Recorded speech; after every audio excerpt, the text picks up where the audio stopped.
penting juga ya untuk kita kaji gitu. Nah, dalam hubungan yang dekat ini merupakan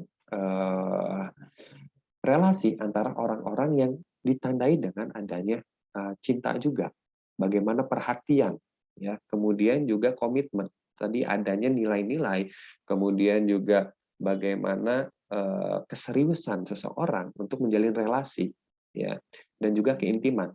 Keintiman ini terkait dengan bagaimana kedekatan kita dengan orang-orang yang ada di sekitar kita.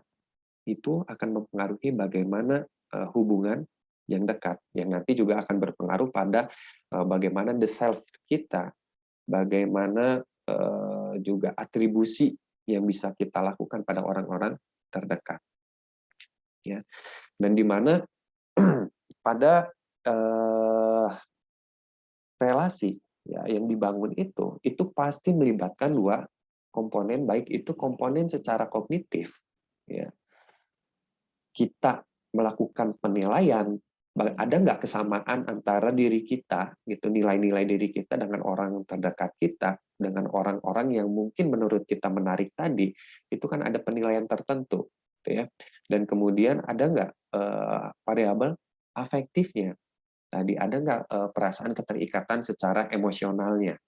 Ya, jadi bukan hanya pikiran penilaian tertentu saja, tapi melibatkan juga sisi afektifnya. Afektif di sini perasaan kita terlibat di dalam hubungan kita dengan orang lain. Ya, nah, bagaimana kita bisa tahu faktor-faktor apa sih yang bisa membuat hubungan kita, gitu ya, baik secara kognitif maupun afektif, dekat dengan orang-orang di sekitar kita. Ketika kita mengetahui faktor-faktor tersebut, kita bisa lebih tahu apa sih yang bisa membuat hubungan yang kita jalin itu bisa lebih stabil, sehat, dan membuat kita lebih bahagia secara psikologis. Tadi secara panjang ya, dan juga sudah cukup jelas, sudah dijelaskan oleh rekan-rekan kelompok penyaji bahwasannya ada yang namanya ketertarikan awal, bahwasannya kita bisa menyukai seseorang itu dari sisi fisiknya, ya. Bahwasannya ketika kita melihat seseorang yang menarik, ya, berdasarkan versi kita menariknya, itu bisa membuat kesan awal kita itu yang membuat kita tertarik terhadap orang tersebut, gitu ya. Nah, biasanya ini tidak terlepas dari bagaimana daya tarik fisik individu yang kita lihat. Meskipun memang daya tarik fisik ini bukan satu-satunya penentu seseorang bakal suka atau enggak, gitu ya. Tapi memang berdasarkan banyak penelitian, daya tarik fisik ini sangat menentukan apakah setidaknya kita akan memberikan perhatian kita pertama kali kepada individu tertentu atau tidak, gitu.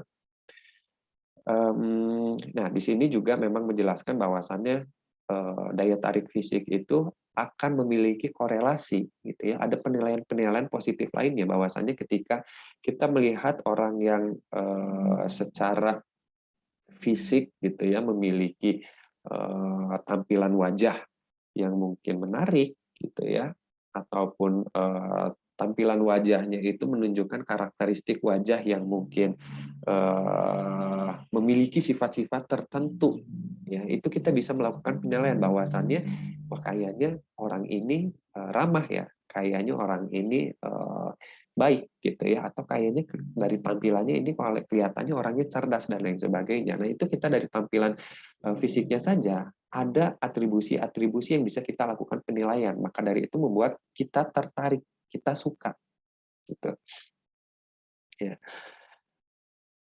Dan meskipun tadi dikatakan bahwasannya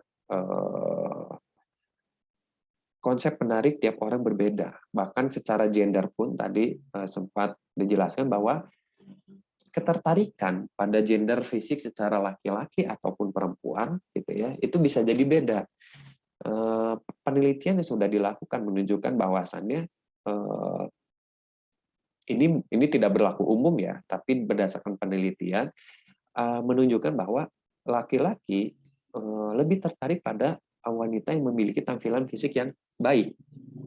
Tapi pada perempuan justru yang lebih menarik bukan tampilan fisiknya, tapi yang lebih menarik adalah status sosial ekonominya bagi perempuan. Gitu. Sehingga tampilan fisiknya seperti apapun, ketika secara status entah itu sosial ekonominya baik, itu dianggap lebih menarik dibandingkan barangkali yang tampan tapi status sosial ekonominya tidak begitu baik. Itu menurut pandangan perempuan. Ya ini, dan kalau misalkan kita melihat fisik ya, ini memang berdasarkan penelitian juga. Kenapa sih ini contohnya Leonardo DiCaprio ini menjadi orang yang juga populer ya dan disukai. Ternyata selain dari secara status sosial ekonominya dia memang sebagai artis, tapi dia juga memiliki tampilan fisik yang awet muda, dianggapnya youthful looking fresh ya. Sehingga orang-orang banyak yang suka terhadap tampilan dari Leonardo DiCaprio ini gitu. Ya, dan ini ya bahwasannya ada perbedaan kriteria ketertarikan antara laki-laki dengan perempuan. Tadi seperti yang saya sudah jelaskan, bagi pria daya tarik fisik wanita adalah yang terpenting, tapi bagi wanita ya relatif lebih tertarik pada status sosial calon pasangannya. Itu jadi ada perbedaan antara pandangan kemenarikan gitu ya antara laki-laki dengan perempuan. Ya, dan kenapa memang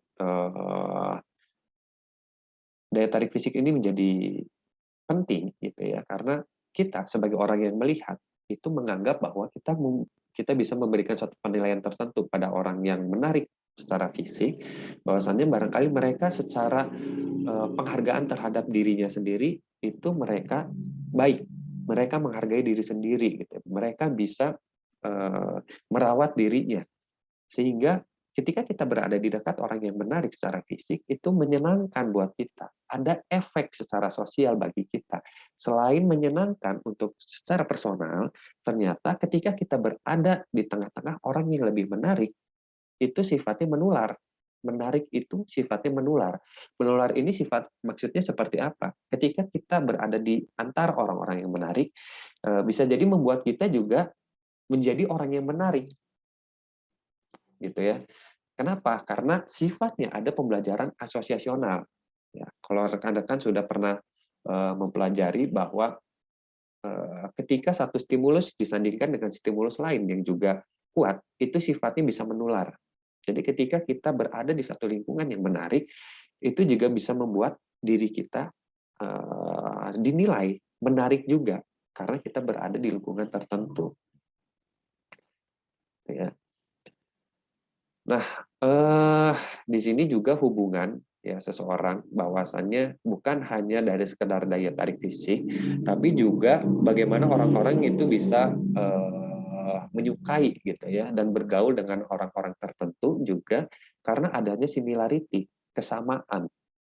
Entah itu kesamaan secara demografisnya, kita mungkin berasal dari satu daerah yang sama, kita barangkali memiliki kualitas-kualitas nilai yang sama, keyakinan yang sama gitu ya, atau usia yang sama dan lain sebagainya, itu juga menjadi satu hal yang membuat relasi kita itu bisa terjalin.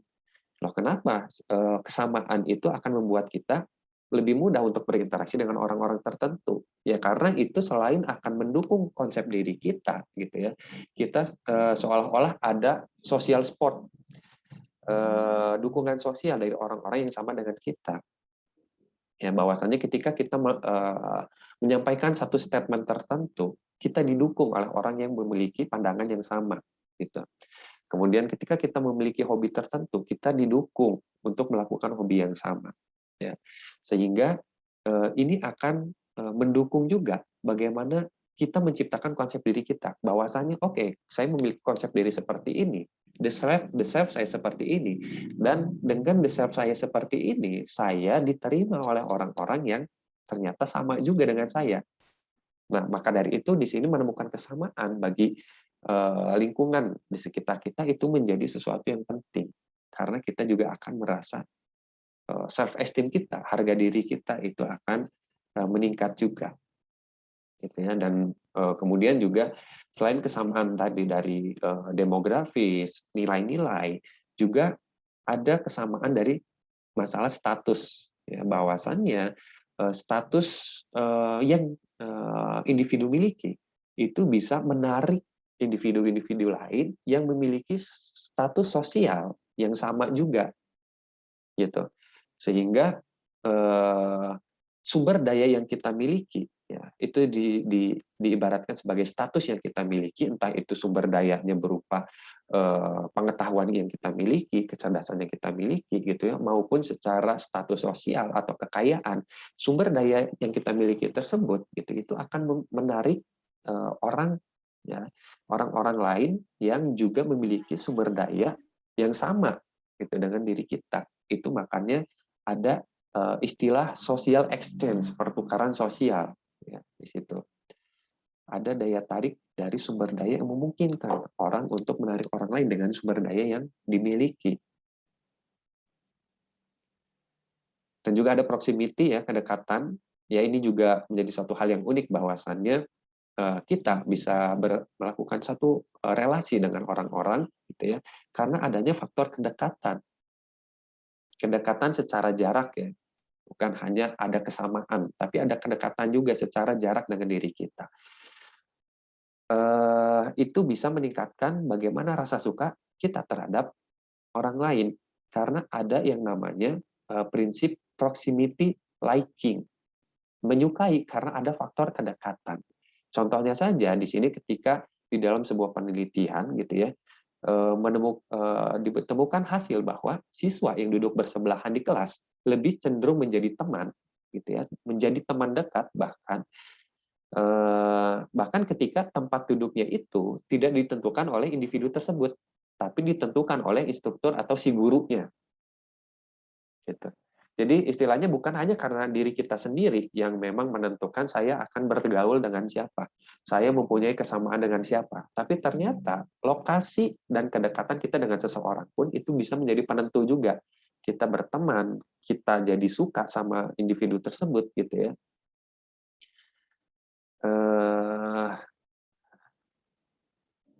Dan ini juga sampai ada istilah the mere exposure effect, ya, kecenderungan kita untuk memilih rangsangan, termasuk pada orang yang memang sering kita lihat, itu juga muncul karena ada faktor kedekatan dengan kita.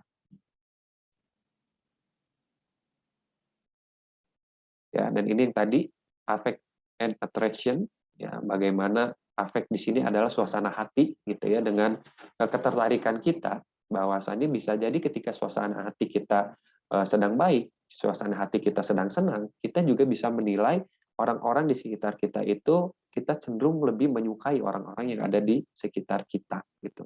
Berbeda halnya ketika suasana hati kita lagi buruk, bisa jadi orang-orang yang ada di sekitar kita juga menjadi orang-orang yang kita tidak sukai, gitu ya. Bisa berdampak juga pada penilaian terhadap orang-orang yang ada di sekitar kita.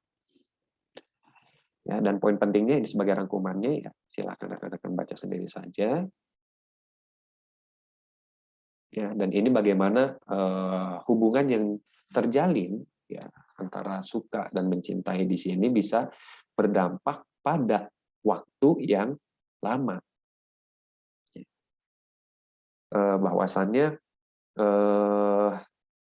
apa yang bisa membuat hubungan atau relasi kita dengan orang-orang terdekat kita sekarang itu bisa terjalin dalam waktu yang lama, gitu ya, ataupun memang hanya dalam jangka waktu yang sebentar. Memang untuk awal, gitu ya, tadi sudah disebutkan juga, tadi sempat dijelaskan oleh Sinan, sebagian sama dengan faktor yang menyebabkan ketertarikan awal. Ada faktor daya tarik fisik, ada faktor kesamaan, ada faktor kedekatan, gitu ya, yang bisa membuat long term relationship. Tapi selain faktor kedekatan tadi, ada faktor yang lain. Bagaimana hubungan seseorang, gitu ya, dengan orang lain itu bisa menjadi sifatnya long term, jangka panjang. Kenapa? Karena ada hal-hal yang sifatnya berubah, gitu ya. Ada penilaian-penilaian yang sifatnya berubah. Ya, tadi ya dikemukakan bahwa long term juga itu melibatkan daya tarik fisik, kesamaan dan kedekatan. Tapi untuk membangun relasi yang relatif lebih lama, jangka panjang, gitu, penilaian secara kognisi ini menjadi lebih penting ya dibandingkan secara emosional. Emosional itu seperti tadi ya, ada faktor kedekatan jadi secara emosi kita terbangun. Ada faktor kesamaan ya, kita secara emosi juga bisa terpenuhi gitu. Dan ada faktor ketertarikan fisik ya, secara emosi kita juga terpenuhi. Tapi dalam jangka waktu yang panjang ya, penilaian kognisi ini menjadi lebih penting. Maka dari itu ada yang disebutkan sebagai companionate love ya, atau cinta pendamping atau cinta yang berlandaskan kasih sayang, di mana bahwasannya pada companionate love ini dasarnya adalah ada persahabatan, ada ketertarikan timbal balik, minat bersama, saling menghormati, perhatian untuk kesejahteraan satu sama lain. Jadi ada nanti istilah di bawah itu interdependensi gitu ya. Bukan dependensi, bukan ketergantungan kita pada orang lain, tapi ada yang namanya interdependensi. Maksudnya apa interdependensi? Adanya saling ketergantungan, saling ya, bahwasannya saya membutuhkan Anda gitu. Tapi saya juga bisa memenuhi kebutuhan Anda. Begitupun sebaliknya. Anda butuh saya dan Anda pun bisa memenuhi apa yang saya butuhkan. Itu interdependensi. Saling, ada saling membutuhkan dan saling memenuhi kebutuhan. Ya, dan ini ada ya, untuk jangka panjang pun ada yang disebut closeness dan intimacy, ya, di mana ya ada satu istilah self disclosure. Di sini ada kecenderungan kita untuk sering berkomunikasi tanpa takut akan pembalasan dan dengan cara menerima dan empati. Ya bahwasannya kita berkomunikasi dengan orang lain karena kita sudah dekat, kita sudah ada keterikatan gitu ya. Mau orang itu ada balasan tertentu terkait dengan apa yang kita berikan, komunikasi yang kita berikan atau yang kita sampaikan, kita tidak ada perasaan takut tidak ada balasan gitu. Itu yang membuat salah satu yang membuat long term relationship terjadi. Dan juga ada istilah tadi sudah disebutkan juga communal and exchange relationship. Ya. Bahwasannya pada communal relationship ini intinya gitu ya, kita nggak pernah perhitungan gitu. Kita bisa memenuhi kebutuhan orang lain. Kita tahu misalkan teman kita butuhnya apa, butuh bantuan apa, kita bantu gitu ya. Orang tua kita butuhnya apa, kita bantu gitu. Anak misalkan kita sebagai anak dan orang tua juga memenuhi kebutuhan anak gitu ya, pasti dibantu. Dan yang membedakan adalah di sini tidak ada rasa pamrih ya. Tidak ada istilahnya saya memberikan ini karena saya ingin dibalas oleh Anda gitu. Ya, tidak perhitungan. Itu yang disebut communal relationship. Dan dengan adanya communal relationship ini, ya, hubungan komunal ini, itu justru secara penelitian gitu ya, itu akan membuat relasi ya, baik itu relasi antar pertemanan atau pasangan itu menjadi lebih bahagia. Kenapa? Karena kebayangnya saya ingin memberi saja kepada teman saya gitu. Saya nggak perlu mencatat saya pernah memberi apa dan lain sebagainya gitu. Ketika sesama teman gitu ya, rekan-rekan barangkali ada teman yang seperti itu nggak perhitungan sama sekali dan mereka saling melakukan itu satu sama lain gitu. Nah, itu akan membuat relasi yang terjalin itu akan lebih bahagia gitu ya. Dan kebayang ya kalau misalkan rekan-rekan punya teman yang segala sesuatu itu selalu diperhitungkan gitu. Kan saya udah ngebantuin kamu, masa kamu nggak ngebantuin saya? Kan saya udah melakukan ini buat kamu gitu ya. Saya udah ngasih A, B, C, dan E. Wah, mungkin kitanya juga jadi ini apa sih kok misalkan temennya perhitungan banget gitu ya, pamrih banget seakan-akan membantu kita karena ingin dibantu juga gitu. Ya, itu akan membuat relasi long term-nya berdampak. Nah, ini yang tadi saya sebutkan bahwasannya ada interdependensi dan komitmen. Yang dalam long term itu ada interdependensi, ada yang sifatnya saling memenuhi. Ya. Tapi ada juga yang disebut sebagai komitmen. Bahwasannya ketika kita memiliki satu komitmen, kita bahwasannya saya akan menjalin suatu relasi jangka panjang dengan teman saya akan menjalin komitmen jangka panjang dengan pasangan saya, misalkan bagi yang sudah berkeluarga gitu ya. Ketika sudah punya komitmen, ya, ini secara penelitian ternyata untuk pasangan-pasangan yang memiliki komitmen itu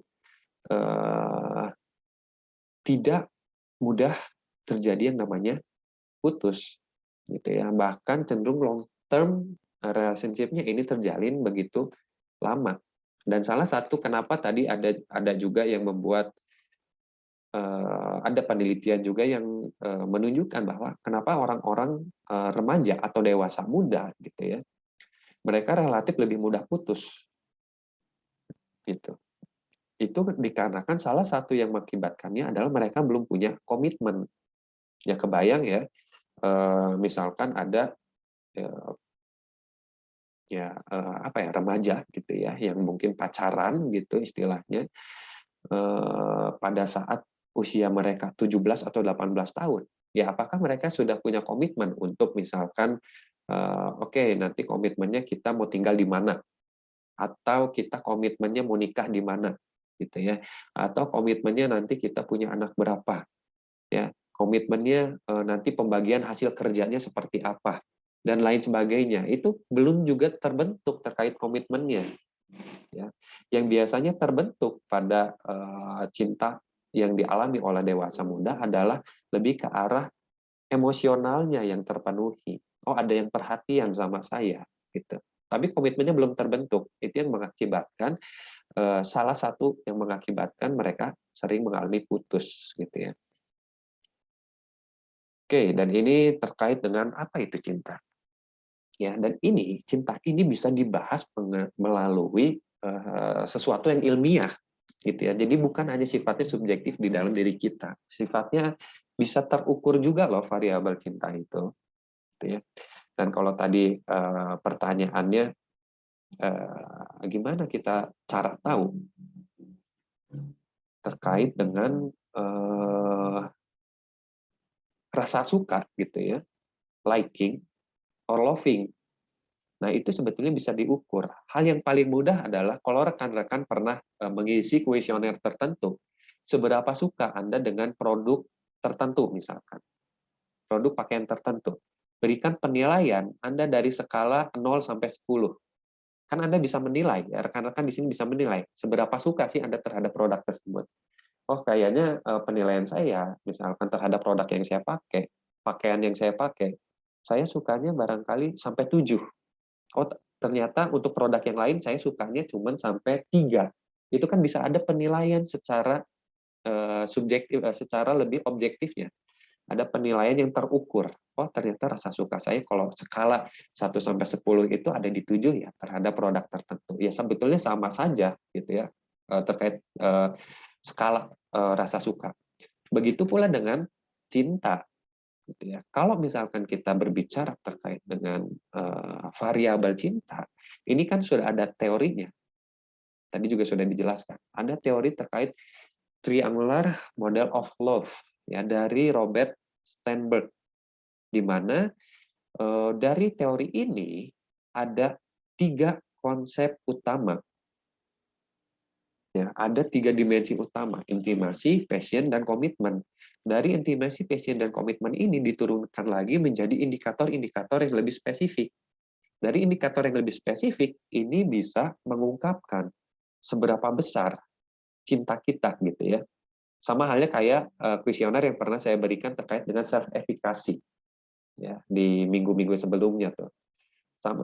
Di triangular model of love ini juga bisa dibuatkan suatu kuesioner tertentu. Ada namanya di Sternberg Triangular Love Scale. Ya nanti rekan-rekan bisa cari sendiri. Nah itu ada untuk mengukur bagaimana terkait dengan skala cinta yang kita miliki, gitu ya. Dan tadi kalau sudah dijelaskan ya sebetulnya ini dibagi menjadi 7. Ya saya jelaskan lebih spesifik di sini. Bahwasannya menurut Sternberg ini ada yang hanya melibatkan satu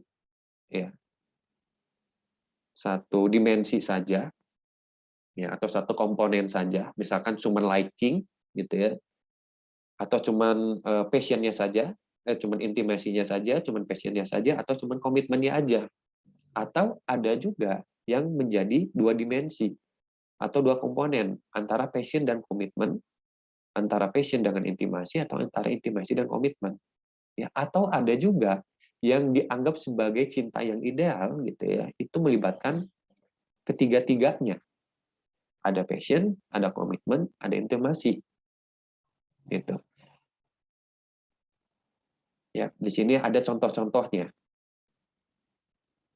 Ya.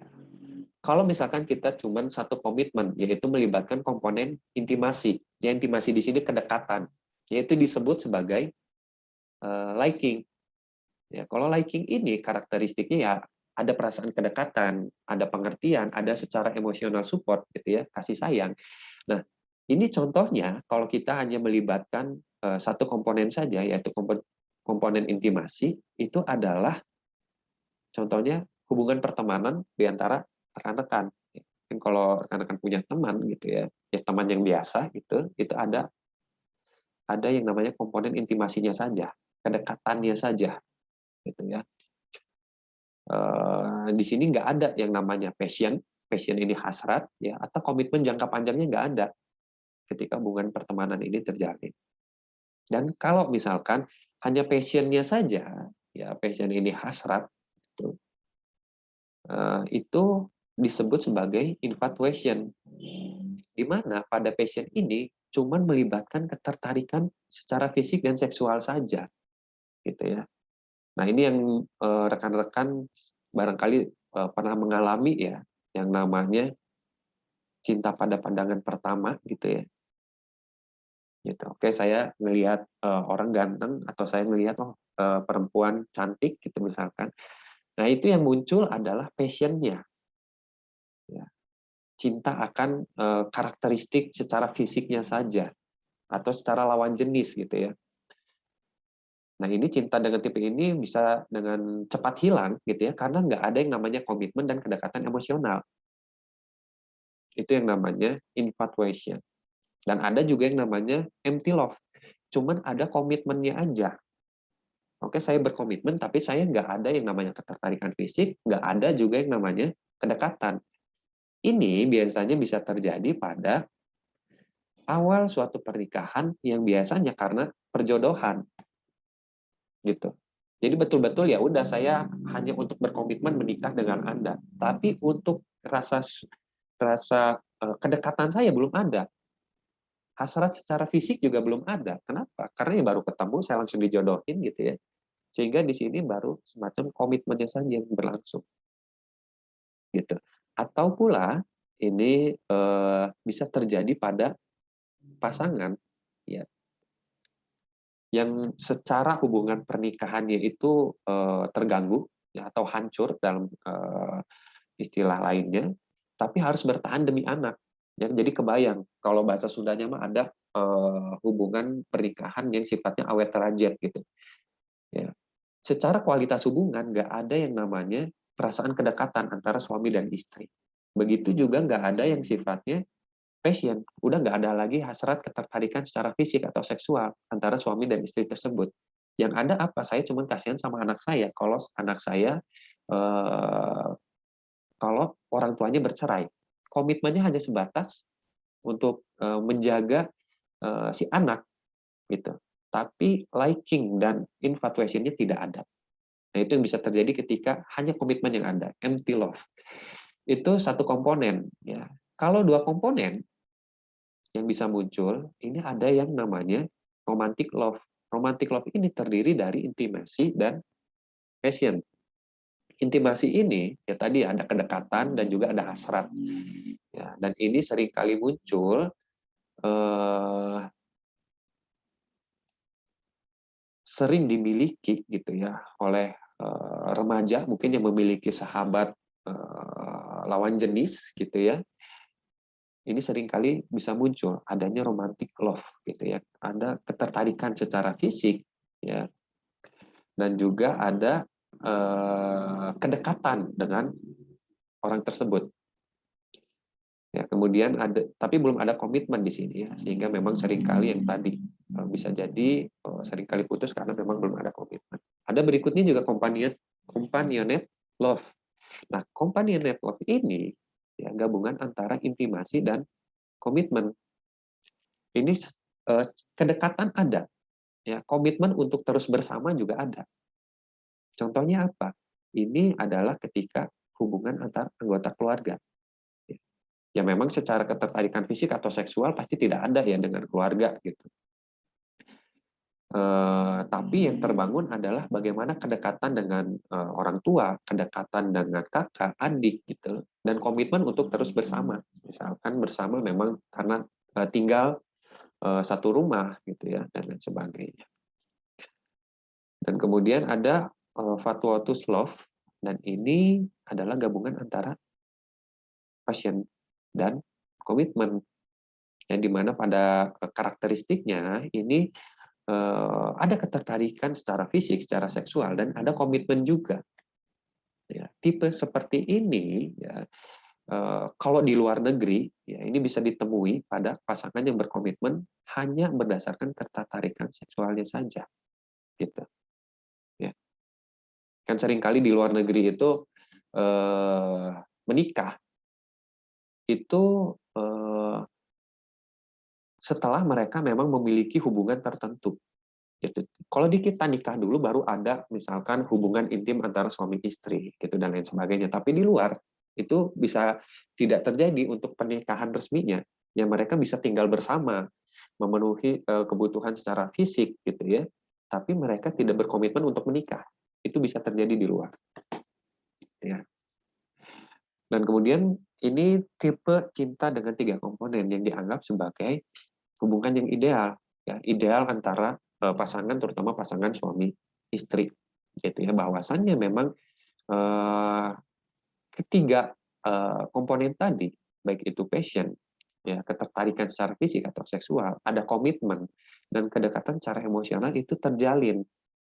Gitu. Jadi kebayangnya ketika ini bisa ada dalam satu rumah tangga gitu ya, maka rumah tangga tersebut akan ada yang dinamakan long term relationship gitu. Ya, dan ini juga bagaimana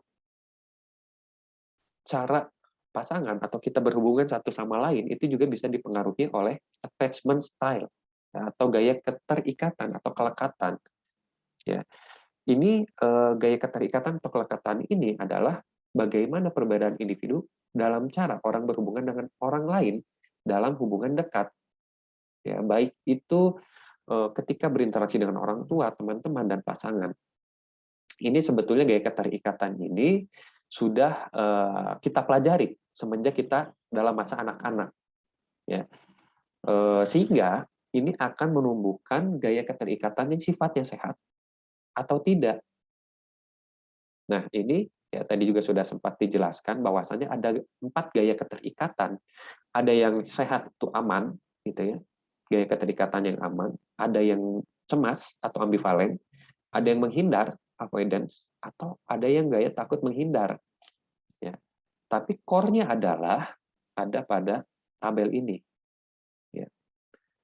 Orang yang sehat, gaya attachment-nya, gaya kelekatannya, gaya keterikatannya itu, dia paham terkait dengan tujuan diri dia, paham terkait dengan nilai-nilai dia, paham terkait dengan apa yang perlu dibutuhkan dari dia.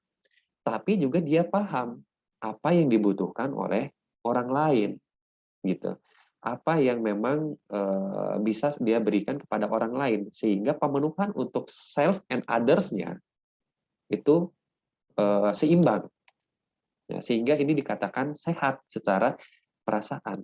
Tapi ada yang menghindar gaya kelekatannya, yang seperti apa? Ini dia secara feeling pribadinya dia merasa tidak ada masalah gitu ya, bahwasannya secara dia tahu kebutuhan pribadinya dan lain sebagainya, tapi dia takut untuk berhubungan dengan orang lain karena barangkali dia tidak tahu cara memenuhi kebutuhan orang lain. Dia khawatir juga kalau misalkan memenuhi kebutuhan orang lain ada sesuatu hal barangkali yang hilang dari dia gitu ya, sehingga ada yang namanya avoid dan dia menghindari, dia takut. Dan ada juga yang anxious ya, atau ambivalent attachment. Ini ada keinginan ya untuk bisa memenuhi kebutuhan orang lain, tapi dia cemas terkait dengan kebutuhan dirinya sendiri, terkait dengan tujuan dia sendiri, gitu ya. Sehingga untuk berhubungan dengan orang lain, dia ada perasaan cemas. Ya. Keterikatannya ada perasaan cemas gitu. Bisa jadi orang ini hanya memenuhi kebutuhan orang lain saja, tapi untuk dirinya sendiri dia nggak bisa. Barangkali bisa muncul juga pada people pleaser, ya, di mana dia terlalu memenuhi kebutuhan orang lain, sedangkan kebutuhan dirinya sendiri itu tidak terpenuhi dari suatu interaksi sosial. Kemudian ada fearful attachment, ya ini yang dipenuhi rasa takut ya, karena memang selain dia nggak bisa memenuhi kebutuhan orang lain, dia juga nggak tahu gitu ya apa yang harus dibutuhi dari dirinya sendiri, bahkan self konsepnya saja ini belum terbentuk, sehingga ini menimbulkan pola relasi ya, yang penuh dengan ketakutan. Oke, itu ya rekan-rekan ya. Ini hal-hal penting yang merupakan kesimpulan dari yang tadi sudah dijelaskan. Silakan nanti dibaca saja oleh rekan-rekan semua.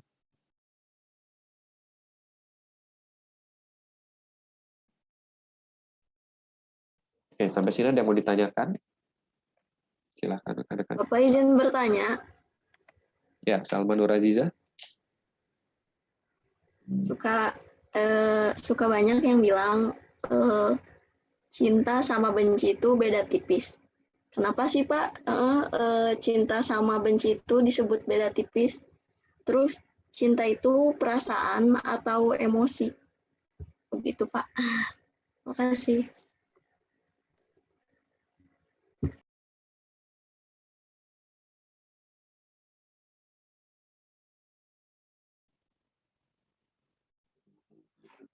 Oke.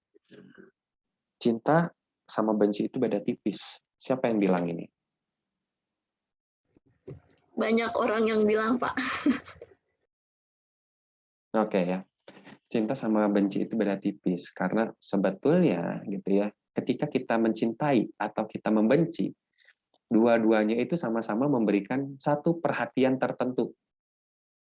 Ya, coba sekarang rekan-rekan bayangkan ya. Ketika rekan-rekan cinta sama seseorang, rekan-rekan memperhatikan nggak orang tersebut? Pasti memperhatikan.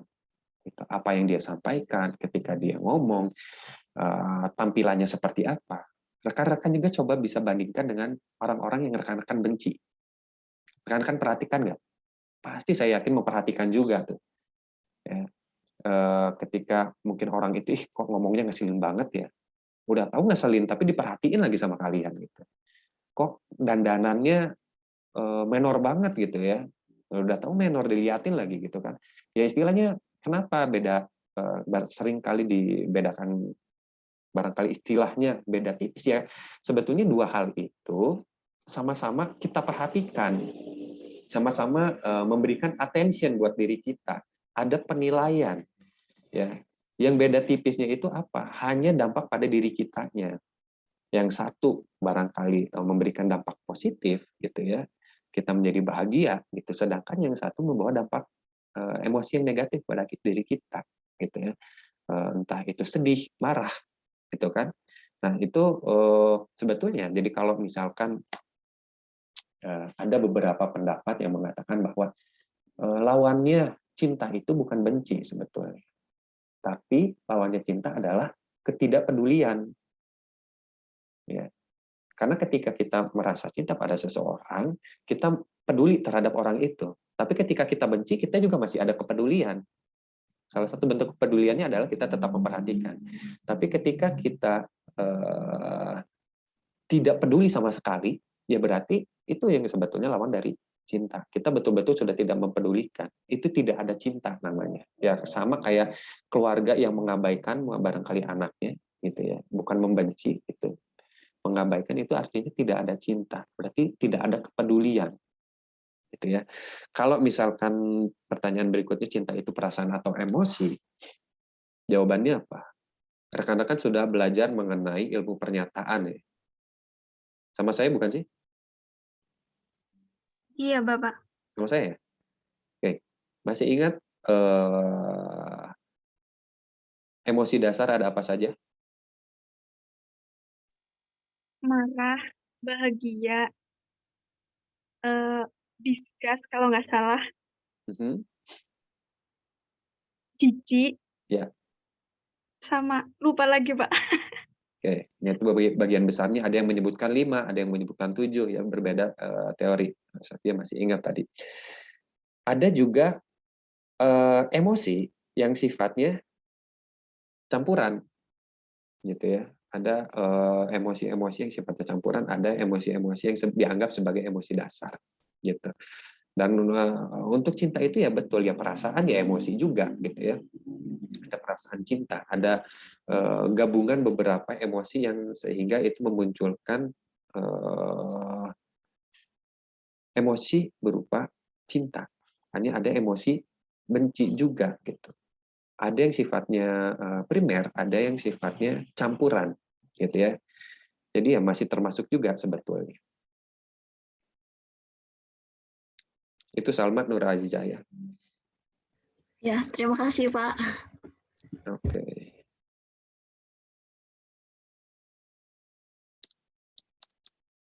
Ada lagi? Bapak izin bertanya. Oke, Sofi. Sofianti, setelah itu Rizky ya. Oh, ya. Bapak, Bapak kenapa kalau rasa cinta itu semakin besar diikuti oleh rasa khawatir untuk kehilangan?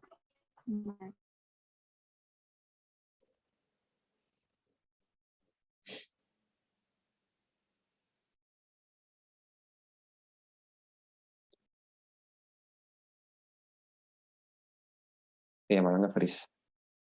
Halo Sofi, sudah selesai itu pertanyaannya? Kenapa kalau kita lebih banyak mencintai bisa juga kehilangan dia gitu. Oke, ya walaupun suaranya putus-putus, saya coba menangkap Sofi ya. Pertanyaannya kenapa semakin besar cinta seseorang gitu ya, maka bisa jadi semakin besar juga rasa takut kehilangannya. Mungkin gitu Sofi ya? Iya Bapak. Oke, kita coba kaji dari sisi ilmiahnya ya. Biar ini tidak menjadi asumsi saya pribadi gitu. Bahwasannya tadi sudah dijelaskan untuk membentuk satu hubungan yang lama itu dibutuhkan yang namanya interdependensi, saling ketergantungan gitu. Ketika kita merasa bahwasannya oke, rasa cinta kita semakin besar gitu ya kepada seseorang gitu.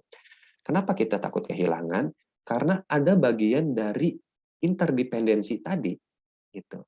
Yang itu akan hilang ketika orang yang kita cintai itu tidak ada. Gitu ya. Jadi yang biasanya apapun yang kita perlukan bisa dipenuhi oleh orang terdekat. Gitu ya. Misalkan interdependensi di sini adalah hubungan antara anak dengan orang tua gitu misalkan. Antara anak orang tua ini juga perlu yang ada yang namanya hubungan interdependensi. Kenapa? Karena ini membangun komitmen jangka panjang, hubungan jangka panjang. Makanya ada orang tua bergantung sama anaknya, gitu ya. Orang tua meminta bantuan kepada anaknya. Begitupun anak juga meminta bantuan kepada orang tua, gitu. Dan ketika hal tersebut terjadi, ya kebayangnya ini ada aja yang kehilangan, gitu ya. Misalkan kehilangan anaknya, itu pasti ada sesuatu kesedihan yang sangat besar. Kenapa? Karena sudah ada terjalin yang namanya interdependensi. Begitu pula pada pasangan. Karena biasanya sudah ada hubungan saling ketergantungan gitu ya. Antara suami biasanya apa yang bisa dipenuhi dari kebutuhan istri. Baik itu kebutuhan emosional, kebutuhan psikologis lain, kebutuhan kognitif ya. Begitu pula dari suami, dari si istrinya.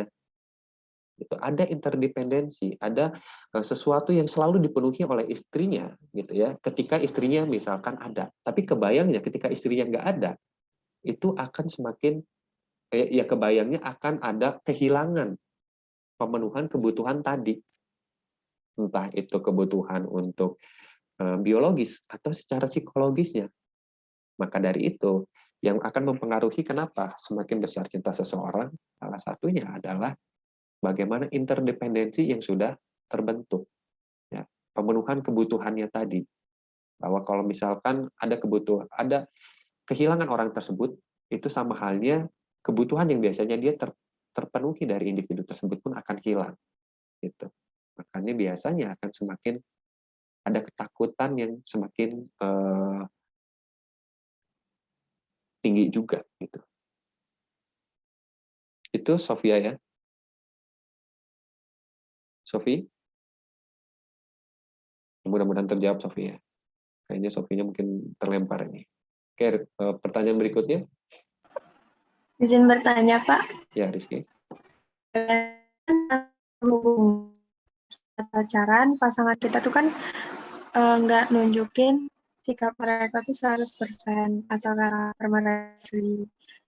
Terus waktu udah nikah, baru ditunjukin semuanya gitu. Nah, kita baru sadar, oh ternyata dia ini toksik.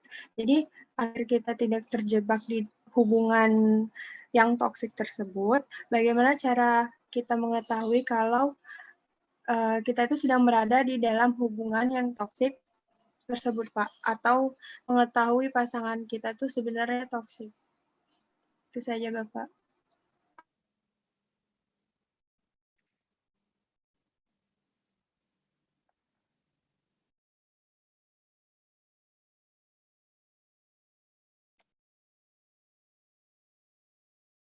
Ya.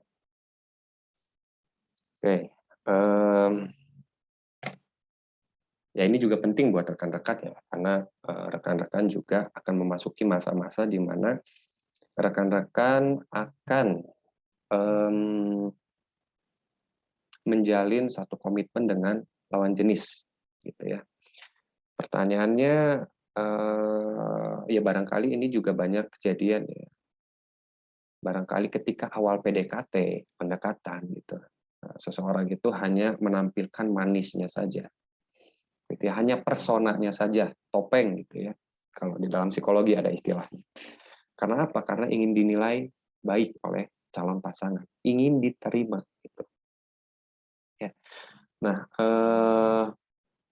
bagaimana cara agar kita bisa terhindar dari yang namanya toxic relationship tadi gitu, karena barangkali jadinya telat gitu, kita telat tahu bahwa ternyata ada sikap-sikap tertentu yang sebetulnya kita tidak bisa tolerir sama sekali gitu ya dari pasangan kita, tapi karena sudah menikah gitu ya dan sudah tercatat di buku pernikahan gitu, kadang kita udah terjebak juga nih, mau langkah apa yang diambil selanjutnya. Tapi sebelum melangkah ke pernikahan, apa yang bisa kita lakukan agar tidak sampai menjalin komitmen dengan hubungan yang toksik tadi, yang beracun.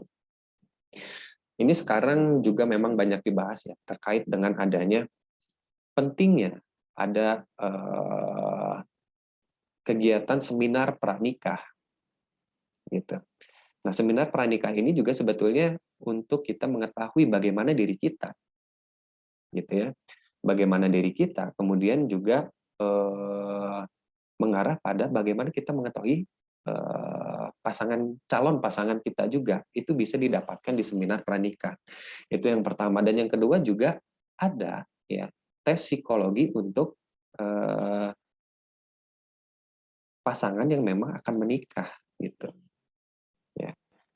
Jadi selain dulu saya dianjurkan juga gitu ya, selain ada tes secara biologis gitu ya, tes secara biologis ini juga melibatkan bagaimana kemungkinan antara perempuan dan laki-laki ini bisa punya anak atau enggak gitu ya. Jadi harus dicek juga itu secara biologisnya.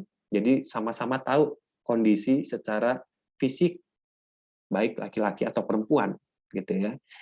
Itu penting juga di pranikah secara biologisnya, dan secara psikologisnya juga ini menjadi penting gitu untuk memeriksakan bahwasannya ternyata karakter calon istrinya seperti apa.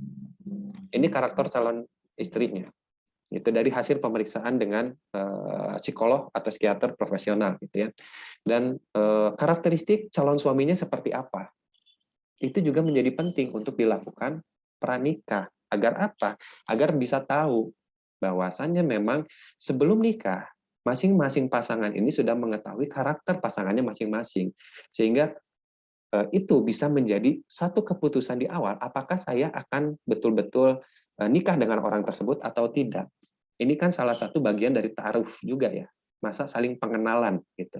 Bahwasannya saya kalau misalkan dalam proses ta'arufnya saya perlu mengenal dulu apakah ada karakteristik tertentu yang bisa saya terima atau enggak sebelum saya betul-betul memutuskan untuk menikah dengan pasangan, dengan calon pasangan tersebut.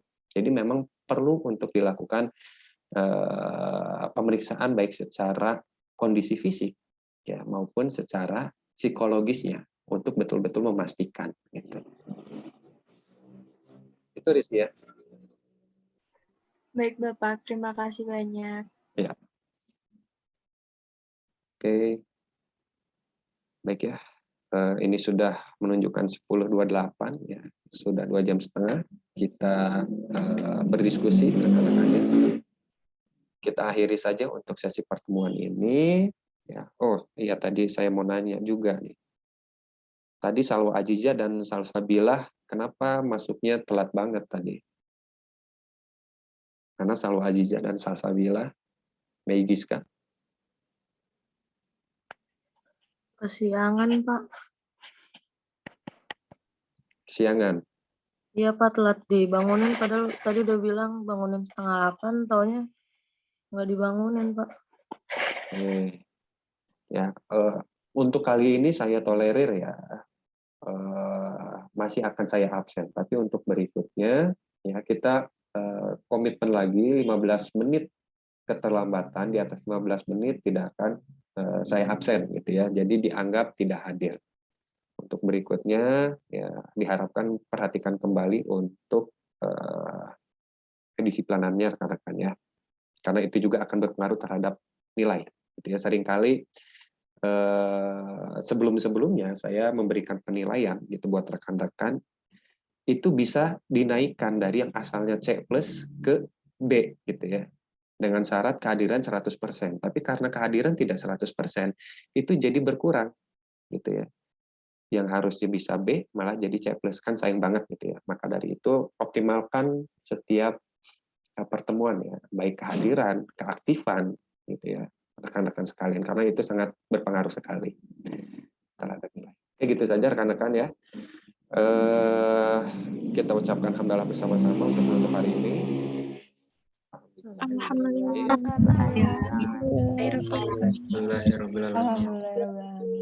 Saya tutup. Assalamualaikum warahmatullahi wabarakatuh. Waalaikumsalam warahmatullahi wabarakatuh. Terima kasih Bapak. Sama-sama. Yuk. Terima kasih Bapak. Yuk sama-sama.